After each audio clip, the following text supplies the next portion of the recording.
Hello বন্ধুরা, আমার thumbnail বা টাইটেল থেকে তোমরা বুঝতে পারছো আমি কী নিয়ে ভিডিও করছি। আমার ভিডিওর বিষয়বস্তু হলো জবা ফুল গাছ। জবা ফুল গাছে ফুল বা কুড়ি না এলে কী করেছিলাম আমি তোমাদের সাথে আজ থেকে প্রায় 7-8 দিন আগে একটা ভিডিও শেয়ার করেছিলাম যে কী করেছি, কী দিয়েছি, কিভাবে দিয়েছি, সব কিছু তোমাদের সাথে শেয়ার করেছিলাম। আর তার থেকে দেওয়ার পর থেকে আমার গাছগুলি এত সুন্দর বা এত কুড়ি এসছে, আমি আজ তোমাদের সাথে সেইগুলি শেয়ার করব।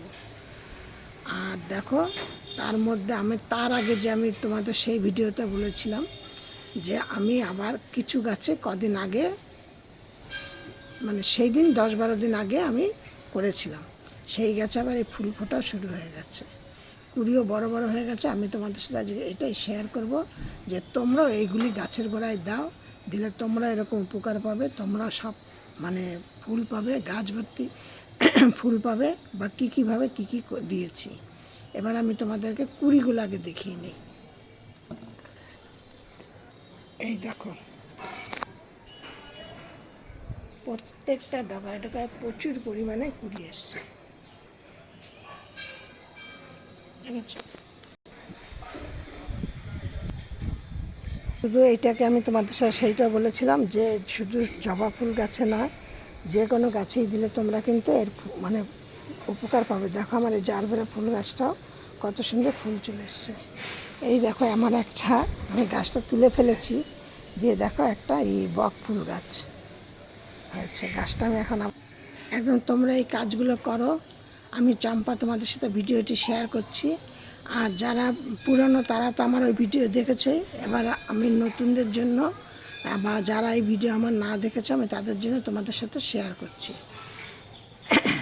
সবার আগে তার আগে আমি তোমাদের কয়েকটা টিপস দিয়ে নিচ্ছি। তোমরা সবার প্রথমে তোমাদের খেয়াল রাখতে হবে গাছে রোদ পাচ্ছে কি না, গাছকে রোদে রাখতে হবে।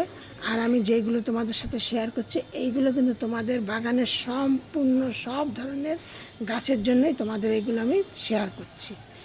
সব ধরনের ফল ফুল যা আছে সব গাছের জন্য শেয়ার করছি। সব গাছে এইগুলোই দিলে তোমরা কিন্তু ভালো উপকার পাবে, ফলে ফুলে ভরে উঠবে, কুড়িতে। আর আজকে আমি বেশি ভিডিওটা বড় করব না, কারণ আমার আজকে শরীরটা, আমার 2 দিন ধরে শরীরটা খুব খারাপ। দিয়ে নিয়ে এবার তোমরা এই গাছের গোড়ায় কী দেবে, গাছের গোড়া পরিষ্কার রাখবে। আর গাছের গোড়ায় কিন্তু কোনো রকম কোনো ধরনের আগাছা হতে দেবে না। আগাছা হলেই কিন্তু তোমরা যা খাবার দেবে সেইগুলো কিন্তু আগাছাতে খেয়ে নেবে, যে সেই গাছ বড় হবে, সেই গাছে মানে দ্রুত গতিতে বাড়বে, কিন্তু তোমরা যেই গাছের জন্য দিচ্ছ সেই গাছগুলো কিন্তু খাদ্যটা ঠিকমতো পাবে না, দিয়ে গেল। তারপরে তোমাদের গাছকে জলের দিকটা খেয়াল রাখতে হবে, যেন তোমাদের গাছে কোনো রকম যে কোনো গাছে যেন জল না দাঁড়িয়ে যায়।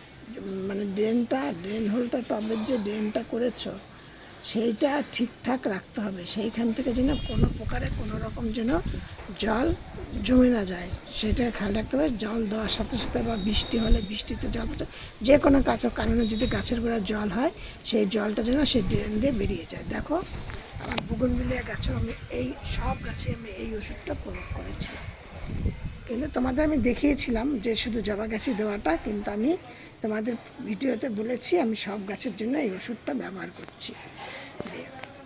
তারপরে এই কটা জিনিস গেল। তারপরে এবার তোমাদের কাছে আসছি, তোমরা গাছে কিন্তু সপ্তাহে 1 দিন করে তোমরা স্প্রে করবে।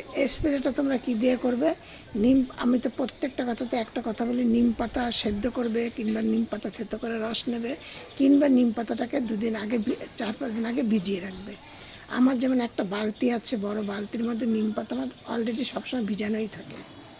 আমার যখনই দরকার পড়ে আমি তখনই সেখান থেকে 1 মগ জল তুলি, তার মধ্যে 1 চামচ হলুদ গুঁড়ো দিই, কিছুটা অ্যালোভেরা জেল দিই, থাকলে না দিলে না দেয়। কিন্তু দারুচিনি আমার একদম মিহি করে পেস্ট করা থাকে, সেইটা একটুখানি আমি জলের মধ্যে গুলে নিয়ে আমি একটু ছেঁকে নিই, কারণ মিহি পেস্ট করা থাকলেও কিন্তু তার মধ্যে অনেক সময় দেখা যায় যে হয়ে আছে তোমার ওই দানা আছে, তাহলে কিন্তু স্প্রে মেশিনের নলটা কিন্তু খারাপ হয়ে যাবে, নজেলটা আর কি খারাপ হয়ে যাবে। ওই জন্য আবার একটু ছেঁকে নিয়ে আমি সাথে সাথে স্প্রে করতে থাকি। তো তোমরা যদি পারো তাও করতে পারো, বা অথবা তোমরা মানে যদি তা তোমাদের না থাকে সেরকম, তাহলে তোমরা আগের থেকে তোমরা ওইটাকে ভিজিয়ে রাখবে, মোটামুটি 2 দিন ভিজিয়ে রাখবে। তারপরে এই গেল দিয়ে নে। আর এবারে তোমরা কি করবে, এখন কিন্তু এই সময় তোমরা গাছের গোড়া তো সবসময় ভেজা ভেজা থাকে, তোমরা এই জন্য আমি তরল খাবার করি না, আমি মানে মিশ্রণ খাবার করি, শুকনো করে আমি সেইগুলোকে গাছের গোড়ায় দিই। এবার যখন তোমরা দেখবে গাছের গোড়াটা বেশি ভেজা ভেজা হয়ে গেছে, তাহলে কিন্তু পাতা হলুদ হয়ে যাবে, তারপরে গাছের গোড়া পচে যাবে, এইসবগুলি হবে। সেই জন্য তোমাদের কি করতে হবে, তোমাদের তখন কিন্তু দিতে হবে কিছুটা মাটি ওইখান থেকে তুলে নিতে হবে, তার মধ্যে কিছুটা শুকনো মাটি দিতে হবে, কারণ তোমাদের কিন্তু এখন তাহলে শুকনো মাটি তোমাদের স্টোর করে রাখতেই হবে, না রাখলে হবে না। আর কি করবে, কিছুটা গোবর সারও ওর সাথে মিশিয়ে দিয়ে দেবে, তাহলে দেখবে গাছ খুবই ভালো।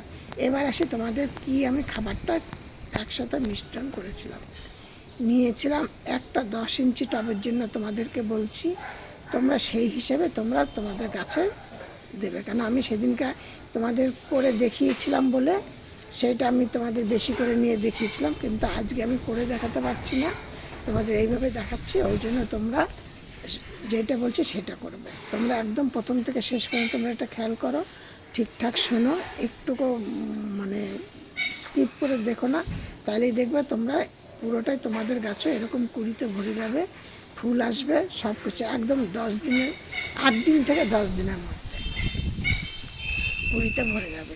এবার নিয়েছি আমি একটা জায়গায় 1 চামচ, একটা গাছের জন্য বলছি, 1 চামচ হলুদ গুঁড়ো, 1 চামচ এক্সট্রা সল্ট, 1 চামচ লাল পটাশ, 8-10টা ইউরিয়া, এই কয়টা জিনিস নিয়েছি। নিয়ে আমি গাছের গোড়ার মাটিটাকে একটু আলগা আলগা করে মাটির টবের চারিপাশ দিয়ে দিয়েছি, একদম ডাইরেক্ট গোড়াতে দেবে না, গোড়ার থেকে একটু দূরে টবের পাশ দিয়ে দিয়ে দেবে। এই গেল। আর এই বর্ষার সময় কী হয়, প্রচুর পরিমাণে গাছের মাটিতে তোমাদের কেল্লাই শামুক এটা ওটা হয়, এই জন্য তোমরা কি করবে, আমি যেটা করি সেটা তোমাদের সাথে এর আগেও প্রচুর ভিডিওতে শেয়ার করেছি, যার জন্য দেখো আমার কিন্তু টবের মাটিতে একটা শামুক কেল্লাই কেঁচো কিচ্ছু পাবে না, কেঁচো হয়তো 2-1টা পাবে, কিন্তু শামুক কেল্লাই পাবে না। আর বাড়িতে ছাদে গাছে শামুক কেল্লাই যাতে না থাকে তার জন্য মানে এই ব্যবস্থাটা নেওয়াটা খুবই জরুরি বা দরকার। দিয়ে নিয়ে কী করবে, আমি ডাল ধোয়া জল আর চাল ধোয়া জল নিয়ে আমি তার মধ্যে কিছুটা দারুচিনি নিই, দারুচিনিটা যে গুঁড়ো করে রাখি ওইটাকে 1 চামচ হয়তো 1 চামচ 2 চামচ নিলাম, নিয়ে মিশিয়ে নিলাম, আর তার মধ্যে দিলাম কিছুটা ভিনিগার, 2 চামচ ভিনিগার দিলাম কি 3 চামচ ভিনিগার দিলাম, দিয়ে এই জলটাকে আমি মাঝে মধ্যেই সপ্তাহে ধরো মোটামুটি 2 দিন 3 দিন গাছের গোড়ায় এই জলটাকেই দিলাম।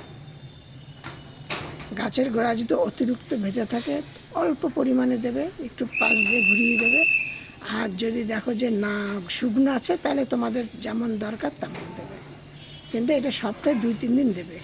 আর যেই খাবারটা তোমাদেরকে বললাম দিলে তোমরা গাছ দ্রুত তোমাদের বাড়বে, দ্রুত মানে ফুল করিয়ে আসবে, গাছ প্রচুর সতেজ থাকবে, কোনো রাসায়নিক সার ব্যবহার করবে না। আমি রাসায়নিক সার কোনো সময় ব্যবহার করি না, আমার রাসায়নিক সার একদম পছন্দ না, কিন্তু তোমাদের তাও বলছি যারা ব্যবহার করো তারা কিন্তু এখন এই শীতের সময় এই বর্ষার সময় রাসায়নিক সার কোনো রকম ব্যবহার করো না, তাহলে কিন্তু মানে মাটি ক্ষারীয় হয়ে যাবে, দিয়ে মাটির কিন্তু সমস্যা দেখা দেবে। এই জন্য তোমাদেরকে বলছি তোমরা এখন সম্পূর্ণ একদম ঘরোয়া জৈব সার দেবে। আর লাল পটাশ এইগুলো তো তোমাদের এক্সট্রা সল্ট এইগুলো তোমাদের দিতেই হবে, না দিলে হবে না।